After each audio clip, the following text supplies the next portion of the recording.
Muchas gracias, muy buenas tardes. Agradezco la invitación a participar en este importante foro, y lo cual hago con un inmenso gusto.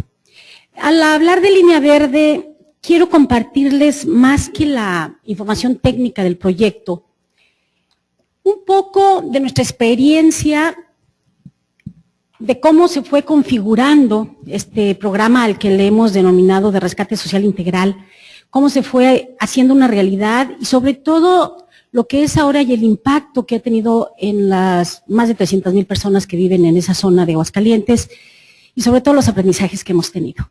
Permítanme, para quienes no son de México, decirles que Aguascalientes es un estado pequeño del centro norte del país, con aproximadamente 1.200.000 habitantes, de los cuales el 70% de ellos vive en la capital, que tiene el mismo nombre y que es donde se desarrolló el programa de Línea Verde. Además, más del 80% de la actividad económica se desarrolla justamente ahí en el municipio de Aguascalientes.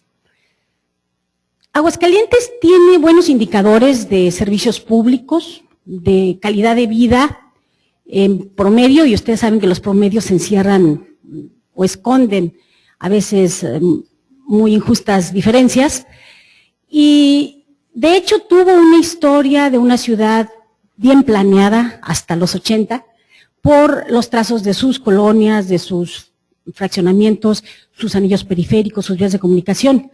Pero como la mayoría, o como muchas, mejor dicho, ciudades de nuestro país, empezaron a crecer de manera desordenada. De tal forma que de 300,000 habitantes que tenía Aguascalientes capital, pasó en 30 años a tener 750,000. El tema es que ese inmenso crecimiento en proporción de su misma población se fue hacia el oriente de la ciudad. Ustedes saben que con el auge de la vivienda se construyeron miles y miles de viviendas de dimensiones muy pequeñas y sin los servicios públicos ni el equipamiento urbano suficiente, de tal manera que esto tuvo un impacto importante en la calidad de vida de muchas personas y sobre todo en su convivencia social. De tal manera que al paso de 30 años en Aguascalientes prácticamente se configuró otra ciudad, dividida no solo por una cicatriz urbana que atravesaba 90 colonias, me refiero a los ductos de Pemex, los cuales transportan combustibles desde la refinería de Salamanca, Guanajuato, hasta Zacatecas, sino justamente por estas enormes diferencias en servicios públicos y en oportunidades de desarrollo que la población de uno y otro lugar tuvo durante todos estos años. ¿Cómo surgió Línea Verde? Considero que cuando menos de dos aspiraciones que de manera natural pudieron converger. En el año de 2010, Lorena Martínez, alcaldesa de Aguascalientes, del 11 al 13, pero entonces, previo a su elección, pudo identificar que en esa tierra de nadie que aparecía en una y en otra de esas colonias, había verdaderos problemas para quienes ahí vivían, problemas de inseguridad, de insalubridad, de incomunicación, por decirlo menos. El deseo de transformar el entorno de estas 90 colonias, dado que estos ductos, como bien lo saben ustedes, por el derecho de vía, porque no se pueden tocar, se convirtieron en basureros, con escombro, con lugares abandonados, oscuros, etcétera, que además físicamente impedían la comunicación entre unas y otras colonias en varios tramos de los mismos. El deseo de transformar este entorno desde el ámbito urbano y social para quienes ahí vivían, y por otro lado, porque el reclamo generalizado, estoy hablando de hace 4 años, en Aguascalientes era de seguridad pública, llevaron a un planteamiento muy interesante.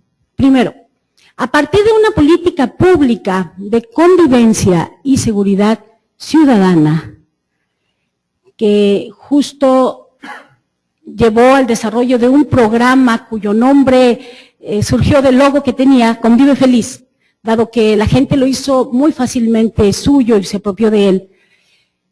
Pretendimos primero, y creo que aquí es el gran cambio, hace 4 años todavía no estaba tan socializado el tema de la seguridad ciudadana, y aún falta mucho por hacer en el país.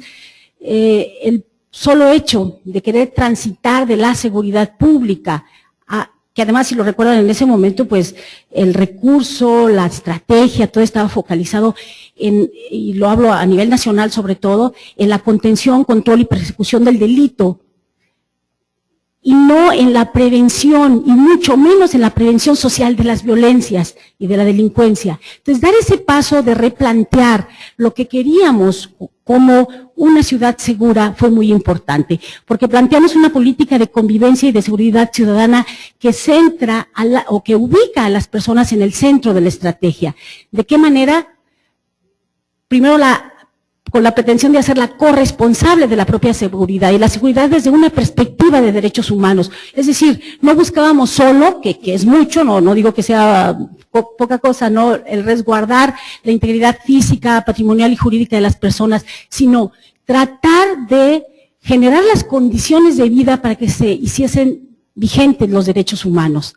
Es decir, que se permitiera esas condiciones, además de tener la tranquilidad de que, bueno, no tan fácilmente me van a robar, o no tan fácilmente voy a ser agredido, o voy a ser violentado por las pandillas, o por etcétera, también tengo la posibilidad de crecer, de desarrollarme, de aprender nuevas cosas, de económicamente tener otras posibilidades.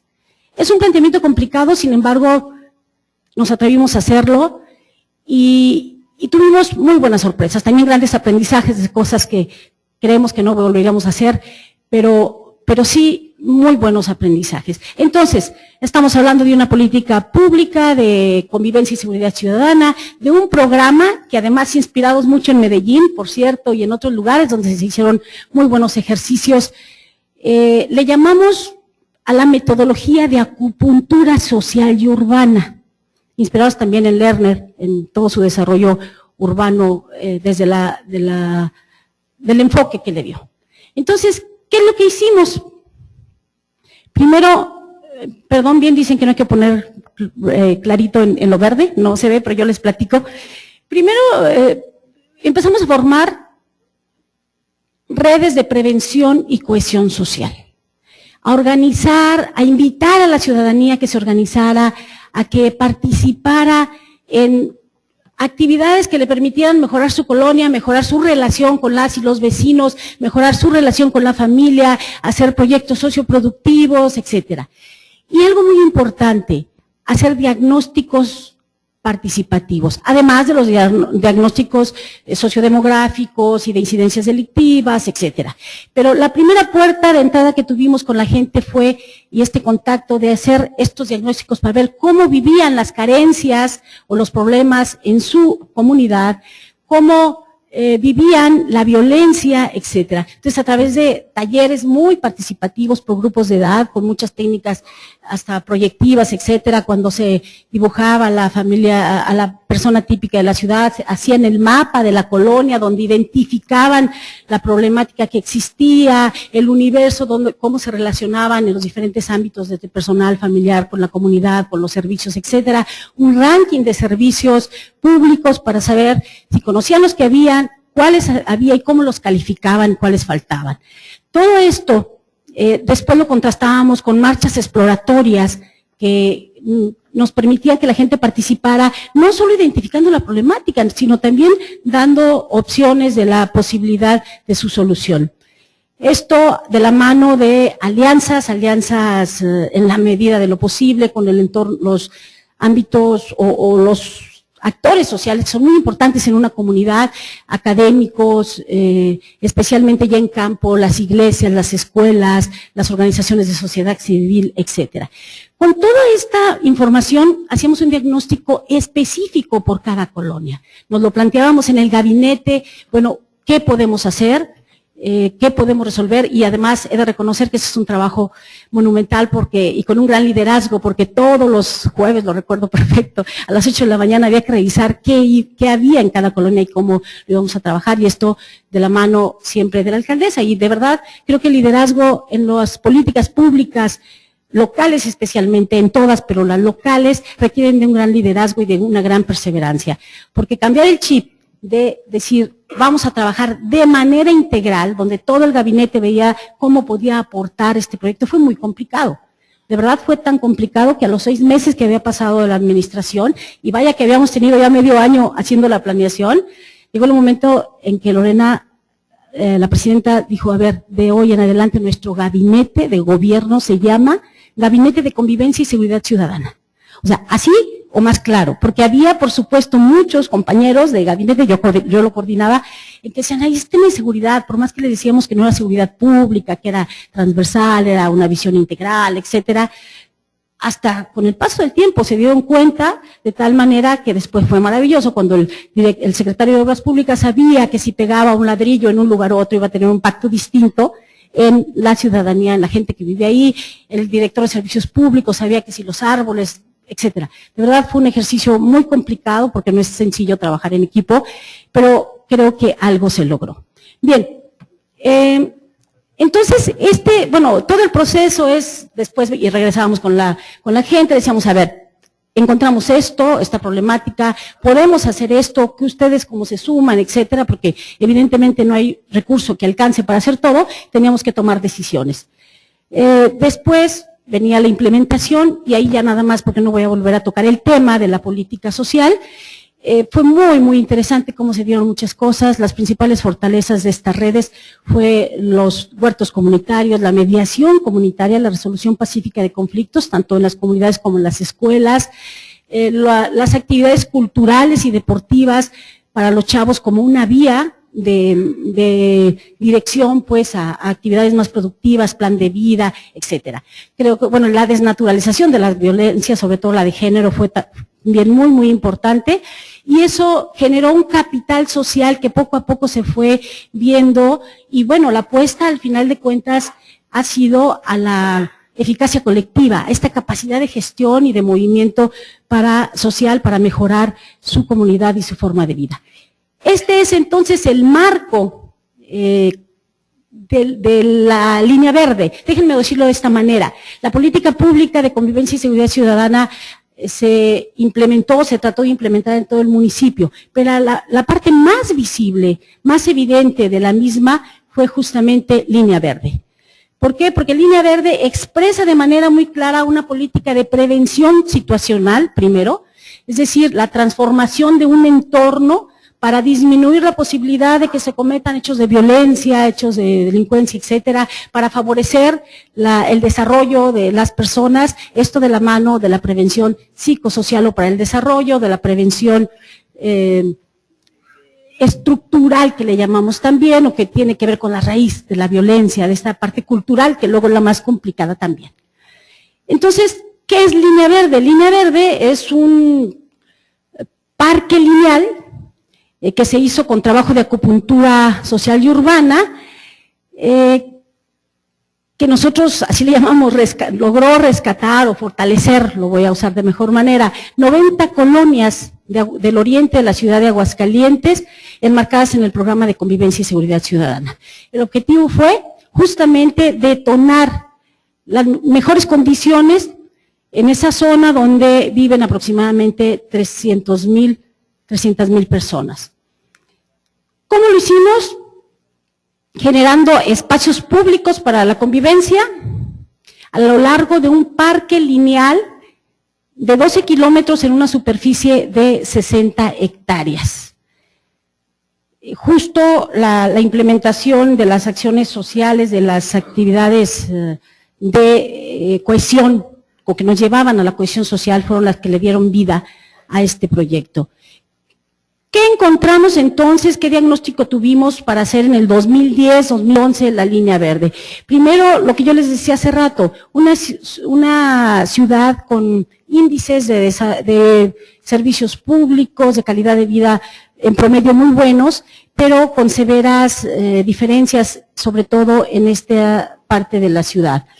Se hizo un replanteamiento de las zonas, de las regiones de Aguascalientes, porque bueno, estaba, y de hecho formalmente todavía está como una cuadrícula, donde hay 4 delegaciones, pero la verdad es que las características de las colonias que están en cada delegación no corresponden a ninguna realidad o a ningún orden que nos permita explicarlas, mucho menos focalizar ahí estrategias específicas. Entonces, con la finalidad de focalizar y direccionar mejor los recursos, se hizo un análisis de las regiones y se llegó a distribuir o a identificar, aquí las tienen a la vista, 9 regiones que justamente consideran colonias que tienen características muy similares, que por cierto tienen mucho que ver con el origen de su creación, con la vocación de su creación y con el tiempo se ha ido enfatizando esa vinculación entre una y otra colonia. Esto nos permitió entonces identificar más claramente dónde se podía realizar determinadas estrategias, sobre todo de obra pública más que de social, y poder tener más o mejor resultados en esta inversión. De tal forma que Línea Verde empezó a configurarse en el momento en que detectamos también estas características de esa población del oriente de la ciudad. Primero, una gran diferencia en la edad de la población, la edad promedio, por supuesto. En el oriente de la ciudad se concentra la mayoría de los jóvenes, niñas y niños, por obvias razones, ¿no? Las nuevas familias que van teniendo una oportunidad de tener una casita se fueron para allá. En el centro, también como sucede en muchas ciudades de nuestro país, se quedaron las personas de mayor edad, los adultos mayores se encuentran ahí. El 80% de la infraestructura educativa, cultural y deportiva, y bueno, y recreativa y de esparcimiento, se concentra solo en 3 de estas regiones, y evidentemente no en la que hoy nos ocupa.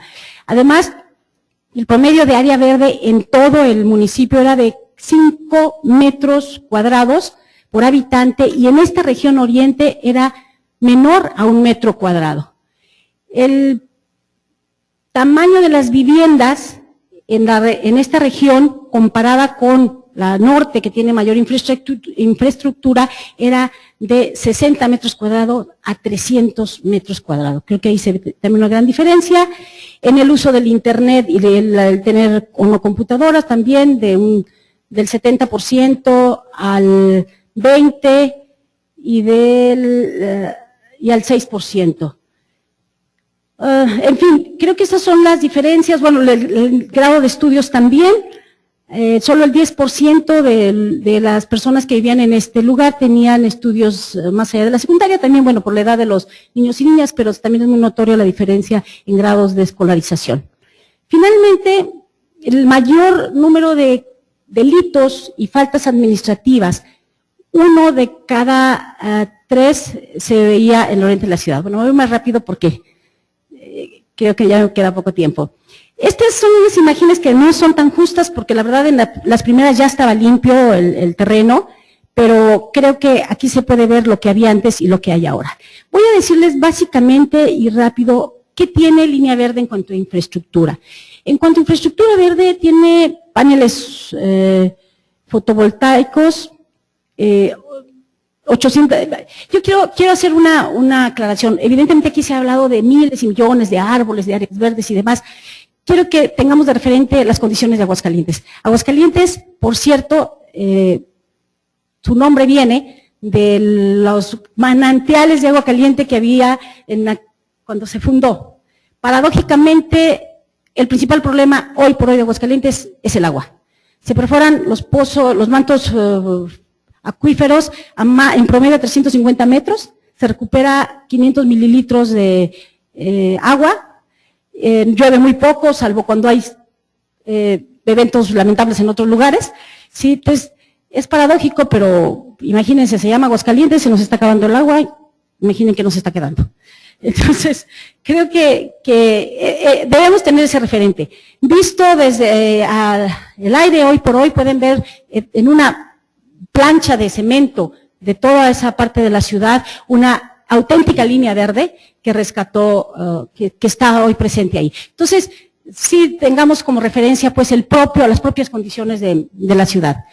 Se plantaron más de 5,000 árboles de gran desarrollo, lo cual de verdad le vino a dar un pulmón muy, muy importante. 40 hectáreas de áreas verdes, infraestructura cultural, 2 foros al aire libre, un teatro al aire libre, un centro o una casa de cultura, pues, y la verdad es que se hizo muy accesible, no solo en infraestructura, sino en programas culturales, la cultura para la gente del Oriente. En cuanto a infraestructura deportiva, pueden ver, son 12 kilómetros de ciclovía, 12 kilómetros de trotapista, la ciclovía es de concreto, 7 canchas de uso múltiples, 3 canchas de fútbol, 5 de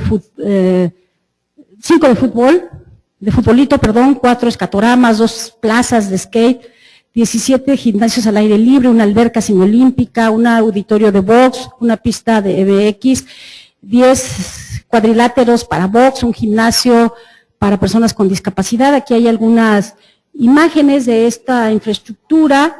Aquí está para la formación y recreación, un centro de convivencia, Convive Feliz, donde se desarrollan muchas actividades formativas, sobre todo para el desarrollo de competencias ciudadanas. 46, palapas, muros para rebote, eso es muy usado allá, plazas, áreas de descanso, infraestructura recreativa también, pues bancas, todo lo que que utiliza además la gente hoy por hoy. Aquí está el centro de Convive Feliz, que es un centro con mucha vida, con mucho trabajo. En infraestructura hidráulica, lo que yo les decía, para nosotros fue muy, muy importante que paralela a la línea verde corriera una línea morada. En línea verde se rescataron, se construyeron y se rehabilitaron 4 plantas de tratamiento, pero en general en todo el municipio en los 3 años se rehabilitaron 80 plantas de tratamiento. Y lo más importante es que ya se empezó a distribuir de manera adecuada, porque rescatábamos o tratábamos mucha agua, pero la tirábamos, ¿sí? Entonces creo que esto ha sido muy importante, esta red de agua para el tratamiento, igual con los tanques elevados y todo lo que implica la red morada.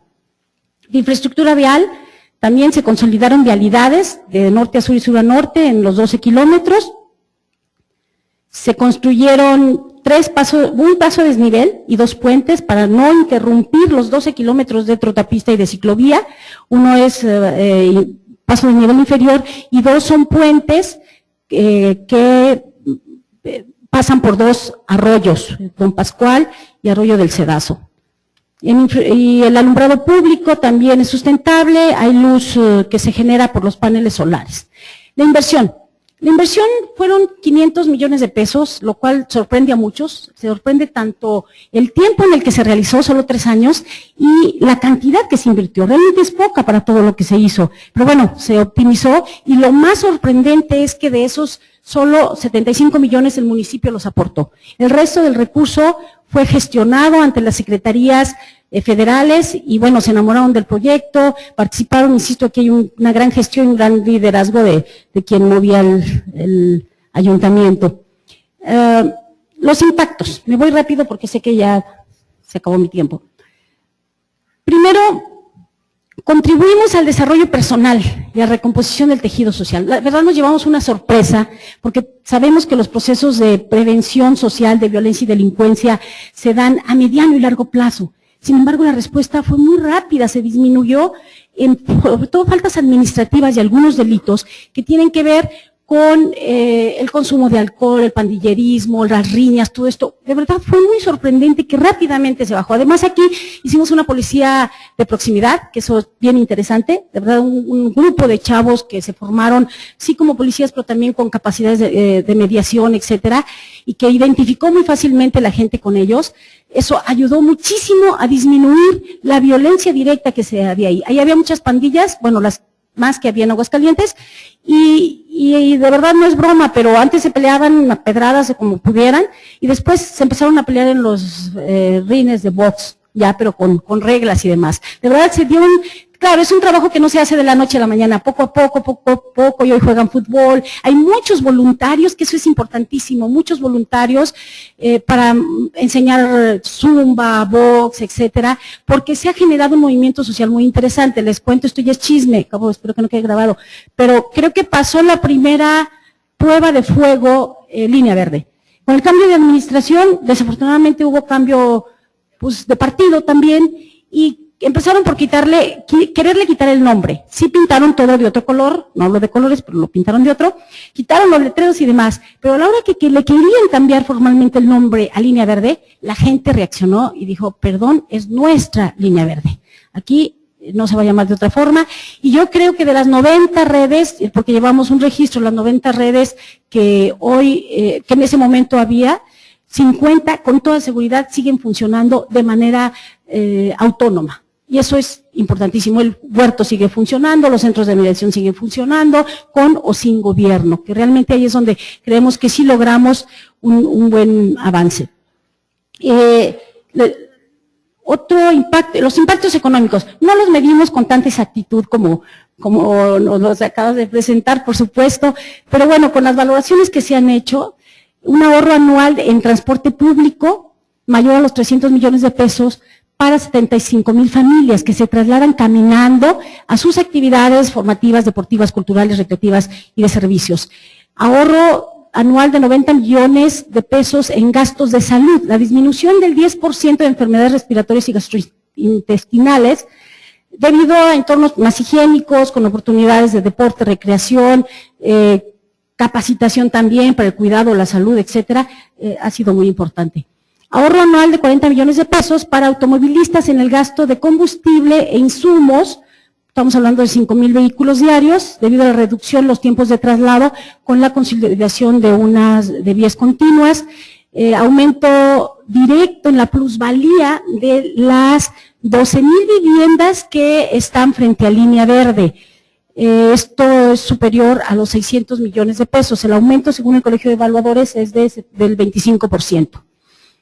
Los impactos ambientales, y ustedes saben mucho más que yo de esto, pero el uso de medios de transporte alternativos, con la creación de los 12 kilómetros de ciclovía y trotapista, el uso de paneles solares, el menor consumo de energía al utilizar agua tratada, la consolidación de una vía continua,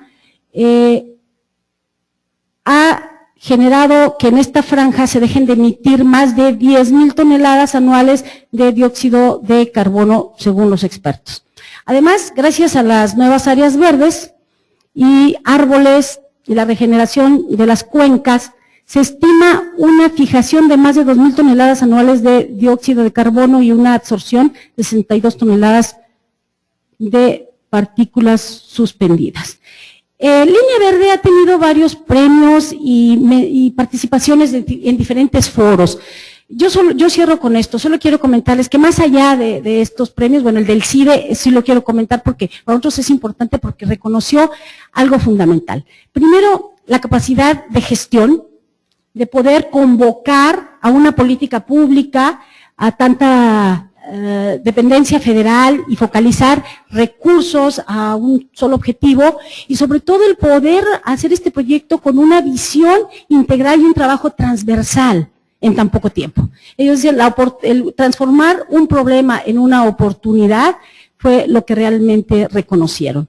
Y por otro lado, este programa desarrollado en Aguascalientes fue la base para realizar el Programa Nacional para la Prevención Social de la Violencia y la Delincuencia, de la cual fui responsable de coordinar su diseño y que hoy por hoy está tratando de llevar a todo el país políticas públicas de prevención desde una perspectiva integral, donde la transformación urbana y el mejoramiento del ambiente es fundamental. Y lo más importante, creo que le hemos podido transformar su vida a muchas personas que antes abrían la puerta de su casa y encontraban un basurero y hoy por hoy encuentran un parque maravilloso. Muchas gracias.